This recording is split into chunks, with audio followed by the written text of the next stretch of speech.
Halo adik-adik, dimanapun kalian berada. Jumpa lagi dengan Kak Ilsa di sini.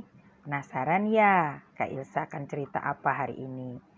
Iya, Kak Ilsa akan bercerita tentang Putri Betung atau Ratu Buradaya dari Kabupaten Pasir, Kalimantan Timur. Penasaran? Mari kita dengarkan bersama.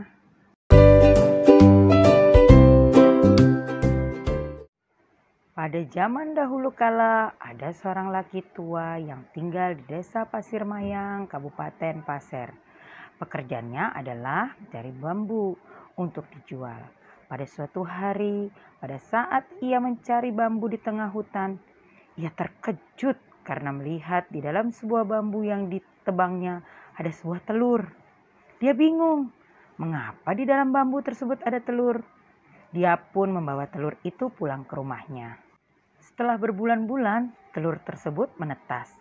Dia terkejut melihat di dalam telur tersebut ada anak perempuan. Kemudian ia memberi nama anak itu Putri Betung karena dia ditemukan di dalam bambu betung.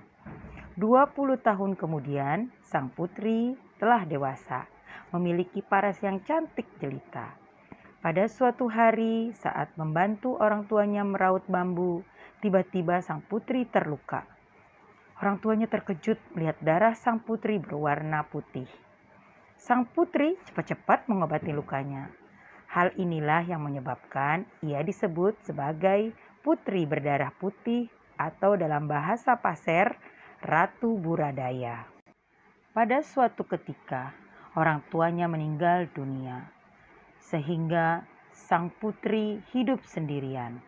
Hari demi hari sang putri jalani seorang diri. Banyak pemuda yang ingin melamarnya. Tetapi tidak ada yang sanggup memenuhi syarat yang diminta oleh sang putri. Yaitu harus berdarah putih karena sama seperti dirinya. Pada suatu ketika ada seorang lelaki dari negeri seberang yang mengaku berdarah putih, ingin melamar sang putri, dan lelaki itu ternyata adalah seorang pangeran. Namun, Putri Betung belum bisa langsung menerima lamaran lelaki tersebut. Ia baru akan menerimanya apabila laki-laki tersebut dapat membuktikan bahwa berdarah putih sama seperti dirinya. Pada suatu hari, sang laki-laki tersebut membohongi Putri Betung.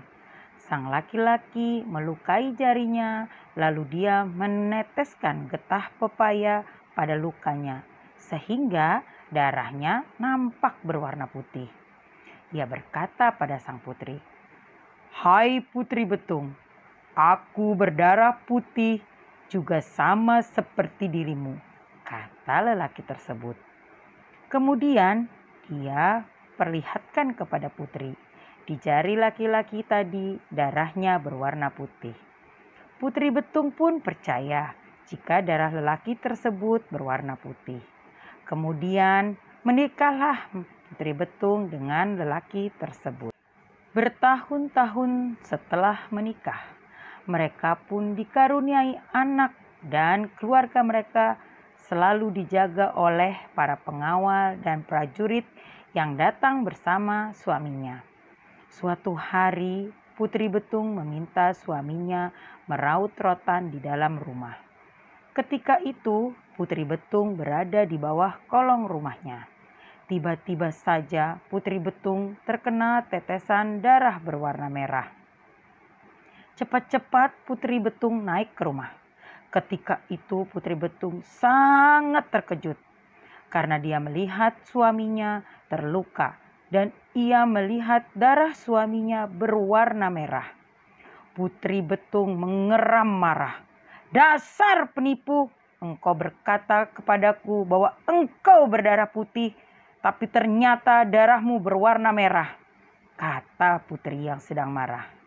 Setelah itu, Putri Betung mengusir suaminya dari rumah dan Putri Betung yang tertimpa rasa kecewa teramat sangat memerintahkan para pengawal dan prajuritnya menggenggam satu gumpalan tanah, kemudian melemparkannya ke rumah Putri Betung.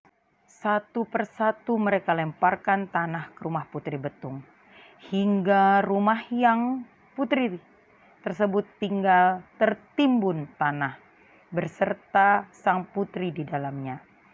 Nah, itulah yang menyebabkan bentuk kuburan Putri Betung seperti bukit yang ada di Desa Pasirmayang, Kabupaten Pasir pada saat ini.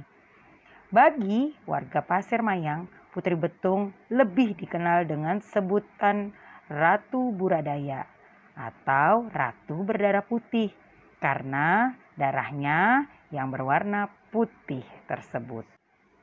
Pesan moral yang kita bisa ambil dari cerita tersebut bahwa segala sesuatu yang diawali dengan kebohongan atau tidak jujur hasilnya tidak akan baik dan pasti akan terungkap pada waktunya. Nah, adik-adik semua, sekian dulu cerita dari Kak Ilsa. Sampai jumpa di cerita berikutnya. Salam.